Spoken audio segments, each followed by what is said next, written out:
느부갓네살 왕이 꾼 꿈에 대한 이야기를 통해서 우리가 같이 묵상하고 기도를 했습니다.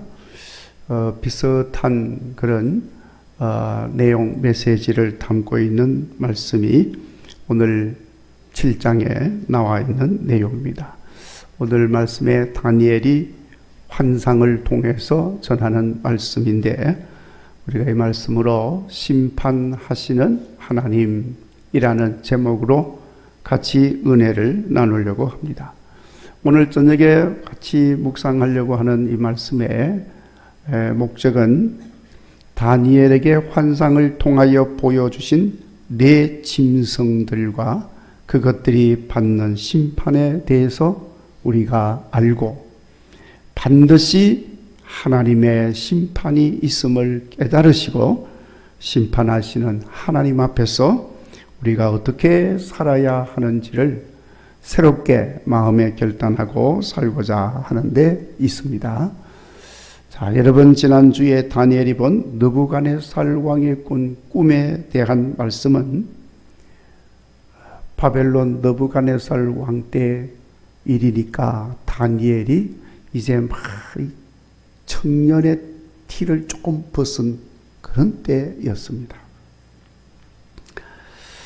그때 그 느부갓네살 왕의 꿈을 통해서 하나님께서 이 세계의 역사를 어떻게 주관하시는지, 나라의 민족의 흥망성쇠가 어떻게 되어지는지를 말씀을 하셨습니다. 오늘 말씀은 벨사살 왕 원년이라 그렇게 말씀을 했어요. 그러니까 벨사살 왕 원년은 이미 다니엘이 나이가 많이 들어서 70대 나이에 접어들었습니다. 그때 다니엘이 직접 본 환상의 내용을 말씀하고 있습니다. 다니엘이 환상 중에 네 짐승이 바다에서 나오는 것을 보았습니다. 7장 17절에 보면은 그 바다는 세상을 말한다고 했는데, 그러니까 네 짐승이 세상에서 나온다는 그런 의미를 갖는 것입니다. 그리고 그 네 짐승에 대해서 설명을 하는데, 오늘 우리가 읽은 말씀은 그 내용이 나오지 않고 앞에 7장 1절 이하부터 이제 이 내용이 나옵니다. 그 다니엘이 본 네 짐승, 첫 번째 것은 사자인데 독수리의 날개를 가졌다 그랬어요. 자, 그런데 그 환상 가운데 보니까 그 독수리 날개가 얼마나 우람합니까? 근데 날개가 뽑혀버리고, 그리고 사람처럼 두 발로 서게 함을 받게 되고 사람의 마음을 받았다고 했습니다. 그리고 이어서 두 번째 짐승이 보였는데 곰이었습니다. 근데 그 곰이 조금 삐딱하게 한쪽으로 기울어져서 한쪽 발을 들고 이렇게 서 있어요. 그리고 그 입에는 갈빗대 3개를 물고 있었다 그랬습니다. 그리고 또 한 짐승은 표범 같은데 등에 새의 날개 넷이 있었다. 그리고 머리가 넷이라고 그랬어요. 표범인데 머리가 넷입니다. 그런데 모두 다 권세를 받았다고 그랬습니다. 그리고 마지막으로 네 번째 짐승은 무슨 형상이 나와 있지는 않은데 무섭고 놀라운 모습이라 그랬어요. 그리고 강한 쇠 이빨을 가졌고 그 짐승은 뿔이 10개가 나와 있다 그랬습니다. 자, 이것이 다니엘이 환상 가운데 본 네 짐승의 모습이에요. 그런데 이 네 짐승이 의미하는 것이 있습니다.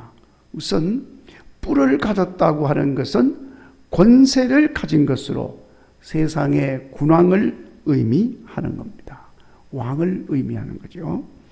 그리고 이 네 짐승 역시도 큰 힘을 가진 세상의 왕들을 말하는데, 어떤 사람이 해석을 합니다. 비슷한 내용이 요한계시록에도 나오는데, 첫 번째 사자는 바벨론이라고 해석을 합니다. 실제로 여러분, 바벨론을 보면 이 고대 유적들이 많이 발견되는데, 그 바벨론 고대 유적들을 보면은 이 사자가 도처에 이 벽화로 그려져 있기도 하고 벽에 새겨져 있기도 하고 또 돌로 깎아서 사자의 형상을 해서 이렇게 지키고 있는 모습이 나오기도 하고 해서 바벨론의 나라를 상징적으로 표현하는 짐승 사자로 그렇게 사용하고 있는 것을 볼 수가 있습니다. 그래서 사자는 바벨론 제국. 그리고 두 번째 곰은 바벨론 다음에 나온 제국이 무슨 제국이죠? 바사. 세계 역사는 페르시아 제국이라고 말을 합니다. 그런데 그 이에 물려있는 세계 갈빗대는 리디아, 바벨론, 이집트 이 세 개의 나라를 말하는데 이 곰에게 딱 잡아먹힌 정복당한 나라들입니다. 그리고 세 번째 짐승 표범은 알렉산더 헬라를 제국을 세운 알렉산더 왕을 말합니다. 그리고 그 머리가 넷이라고 표현하고 있는데 알렉산더 대왕이 죽고 그 부하 장수 4명이 있었는데 이 4명이 나라를 헬라 제국 전체를 4등분 분할을 해가지고 하나씩 다 차지하게 되어집니다. 그래서 머리가 넷이요. 그리고 마지막으로 나타난 이 강한 쇠 이빨을 가지고 10뿔을 가진 짐승, 그것은 로마 제국을 말한다고 합니다. 자, 그런데 여러분, 이들을 이 환상 가운데 짐승으로 그렇게 보여졌어요. 그러니까 이 짐승으로 표현했다는 것은 이들이 사납고 포악하다 하는 것을 말하는 것입니다. 무엇보다도 이들을 짐승으로 표현하고 있는 것은 그들은 주어진 강력한 권세로서 하나님 나라를 방해하는 자들이기 때문에 그렇게 표현을 합니다. 무엇보다도 하나님의 백성을 핍박하고 사람들을 잘못된 길로 이끌어가고 그래서 마치 짐승처럼 행동을 한다고 해서 짐승이라고 환상 가운데 나타나 보여진 것입니다. 요한계시록에서는 이들을 가리켜서 짐승의 표를 가진 자들로 사탄의 추종자들이라고 그렇게 표시하고 있습니다.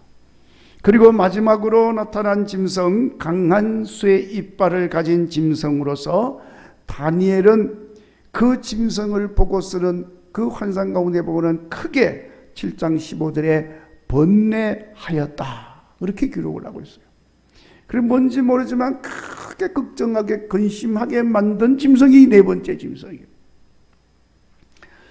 그들에 의해서 결국에는 예수님이 십자가에 못 박히게 되고 수많은 성도들이 핍박을 받게 되어졌습니다. 그러니까 다니엘이 뭔지는 모르지만은 크게 번뇌할 일로 그렇게 여겨졌던 것입니다.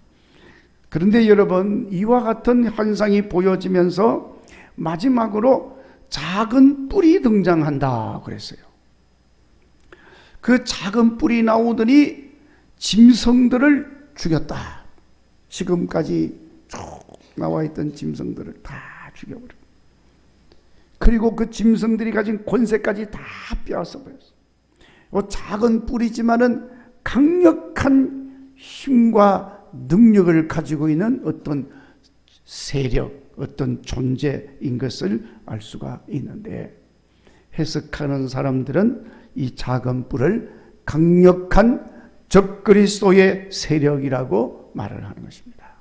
자, 그런데 여러분, 이 얼마나 강력한지 이 작은 뿔은 오늘날도 여전히 활동을 하고 있다는 사실이에요. 여러분이 오늘 말씀에 다니엘을 통해 환상 가운데 보여진 이 8절 말씀에 작은 뿔에 대해서 설명을 하는데, 이 작은 뿔은 사람의 눈 같은 눈이 있고, 눈이, 그리고 입이 있다 그랬어. 입이 있어서 큰 말을 한다 그랬어. 소리가 크다는 의미도 있겠지만은 큰 영향력을 준다는 거예요. 그 입의 말이. 이 작은 뿔은 사람들의 눈과 입으로 영향력을 끼치는 강력한 적그리스도의 세력인 것입니다. 정치적으로, 종교적으로 막강한 힘과 영향력을 끼치는데, 여러분, 이 시대에 눈과 입이 뭐죠? 예? 눈과 입이 뭐예요? 이 시대. 이 시대의 눈과 입은 언론, 미디어, 영상으로, 그리고 글로, 말로, 소리로. 그래서 이것들을 다 장애해서 엄청난 영향력을 미치는데, 특별히 하나님 나라를 대적하고 교회와 성도들을 핍박하고 주님을 대적하는 세력들로 역사를 하게 된다는 것입니다. 자, 여러분, 우리는 이 시대에 정말 눈을 부릅뜨고 입을 봉하지 말고 입을 열어서 이 작은 뿔의 책동에 맞서서 대항하고 싸워야 합니다. 그렇지 않으면요, 이 작은 뿔을 우리가 견뎌낼 수가 없어요. 지금도 이미 우리 한국교회도 엄청나게 어려움을 겪고 있잖아요. 얼마나 어려움을 겪는지 모릅니다. 우리 성도들은 잘 몰라요. 안타깝게도. 그런데 우리 교회를 이렇게 목회를 하는 목사님들, 지도자들은요, 피부로 막 느껴지는 거예요. 뭐라고 그럴까요? 가을이 되면 나뭇잎이 다 단풍이 들잖아요. 그래서 조금 시간이 지나면 바람이 쫙 불면 이파리가 쭉 떨어지죠. 그런 느낌을 받는 거예요. 지금 교회들이, 성도들이 바람이 불려면 쭉 떨어지는 그런 모습들을 지금 보고 있는 거예요. 그런데 그렇게 되어지는 여러 가지 요인이 있지만은 가장 중요한 요인은 작은 뿔의 역사인 거예요. 그들의 눈과 그들의 입이 계속해서 위협을 하고 유혹을 하고 대적을 하고 그렇게 하고 있는 겁니다. 그래서 얼마나 어려운 때인지를 모릅니다. 자, 그런데 여러분, 우리가 이 작은 뿔의 세력들로 인해서 막연하게 걱정만 하고 두려워만 할 것은 아닙니다. 그런 중에 13절, 인자 같은 이가 구름을 타고 나타난다 그랬어요.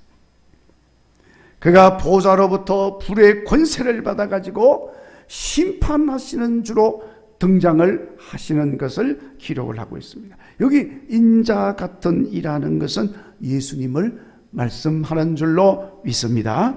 이로써 메시아 예수님이 세상을 심판하시고 불의 권세를 받아서 하나님을 대적하고 하나님의 백성들을 핍박하고 잘못된 길로 이끌어가는 마귀 사탄의 추종자들을 심판하시는 분이신 것을 분명하게 보여주고 있는 것입니다.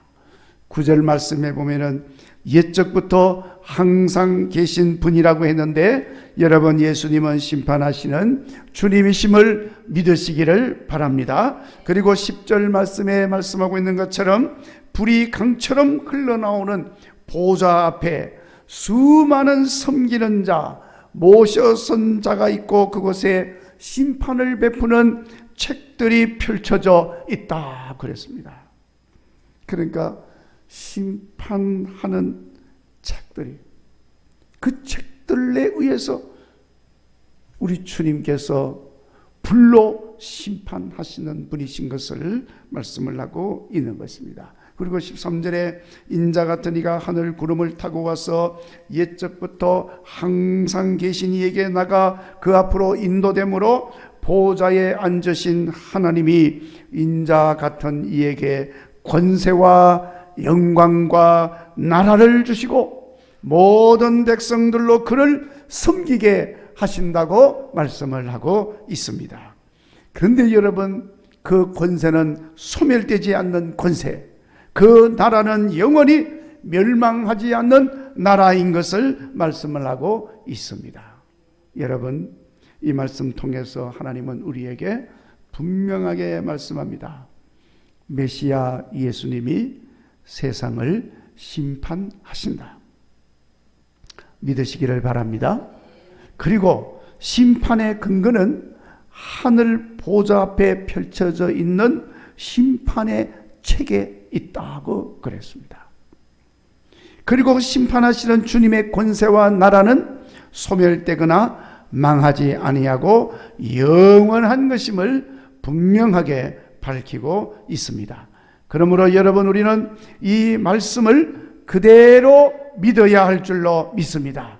그리고 믿음대로 응답하는 삶을 살아야 하는 것입니다. 그래서 작은 뿔의 세력을 물리치고 지금도 여전히 강력하게 영향력을 끼치고 있는 그 악한 마귀 사탄의 세력을 믿음으로 싸워서 승리하시는 여러분 되시기를 간절히 바랍니다.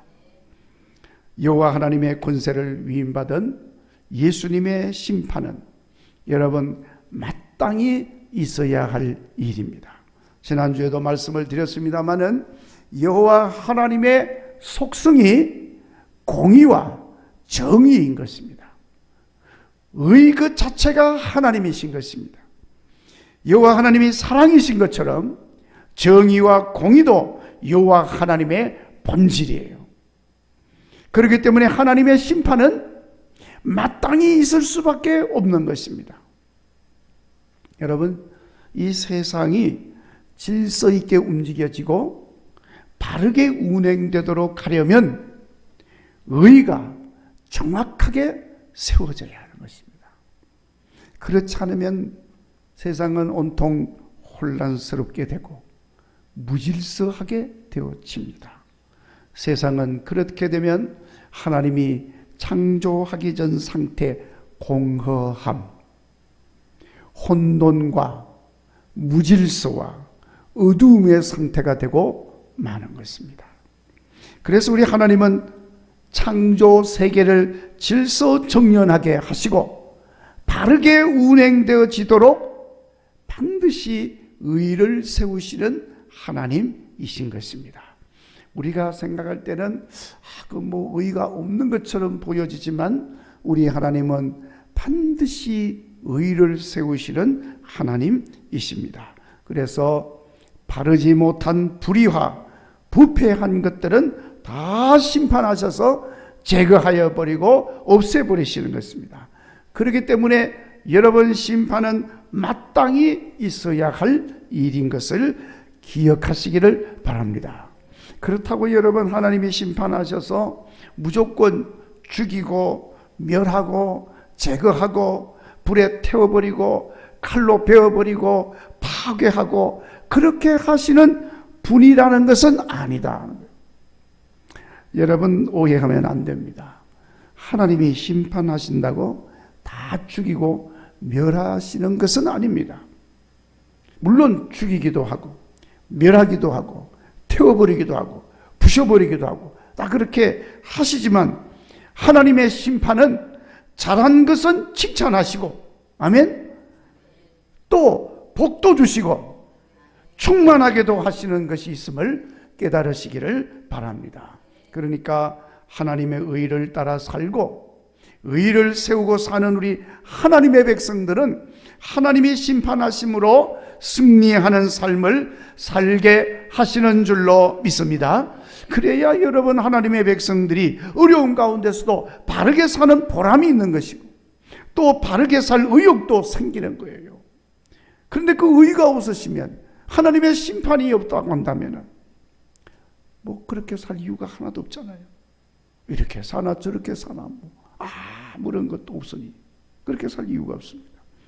하나님의 심판이 있기 때문에 여러분, 우리는 하나님의 의를 바르게 세우고 의를 따라 살아가는 이유가 있는 줄로 믿습니다.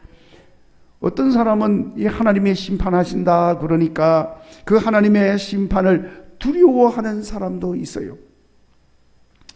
여러분, 하나님의 심판에 대해서 결코 우리가 두려워할 이유가 없습니다. 죄인들은 두려워하겠죠. 그런데 여러분, 우리가 두려워하지 말고 지금처럼 감사와 기쁨으로 살게 되면 하나님의 은혜로운 심판으로 인하여 더욱더 복되고 좋은 삶이 주어지는 것을 믿으시고 또 하나님 기뻐하는 의의 삶을 힘써 행하시는 여러분 되시기를 바랍니다. 그러니까 우리 하나님께서 미가 선지자를 통해서 말씀을 주십니다. 하나님이 원하시는 것은 인자를 사랑하고 공의를 행하며 겸손히 하나님과 동행하는 것이라고 말씀을 하셨습니다. 아모스 선지자를 통해서도 우리 하나님께서 말씀을 하시기를 하나님의 백성은 마땅히 정의를 물같이 공의를 마르지 않는 강같이 흐르게 할지어다 하고 말씀을 하고 있는 거예요. 의로우신 하나님께서 이렇게 미가 선지자를 통해서 아모스 선지자를 통해서도 의로운 삶을 우리로 하여금 살도록 말씀을 하고 있습니다. 자, 여러분 이미도 내 짐승들의 심판을 통해서 보여주셨습니다마는 세상의 권력이라고 하는 것은 절대적이지 못한 것입니다. 세상의 어떤 강력한 나라도 영원할 수가 없습니다. 그러나 영원히 변하지 아니하고 무너지지 아니하는 권세와 나라는 메시아의 나라인 것을 분명하게 믿으시기를 바랍니다. 그러니까 우리가 심판받아서 소멸하여 없어질 것들을 의지하지 마시고 여호와 하나님을 의지하고 사시기를 바랍니다. 무너져 없을 것들을 따르지 마시고 여호와 하나님이 기뻐하는 삶에 더욱 힘쓰는 하나님 백성의 삶이 되시기를 간절히 바랍니다. 그래서 심판 중에도 하나님 앞에 잘했다 칭찬받으시고 상 받는 성도의 삶이 되도록 힘쓰시기를 바랍니다. 우리의 모든 행위들이 여호와 하나님 보좌 앞에 펼쳐져 있는 심판의 책에 낱낱이 기록이 되어 있다고 했습니다. 이 심판의 책은 요한계시록에서는 행위의 책이라고 말씀을 하고 있습니다. 생명책에 기록되지 못한 자는 불못에 던져지고 심판의 책, 행위의 책에 기록된 행위대로 심판받을 때 우리는 모두가 다 칭찬받고 착하고 충성된 종이라 복을 받으시고 풍성하게 되는 은혜의 자리로 나가는 성도들이 되시기를 주의 이름으로 축원합니다. 기도하겠습니다.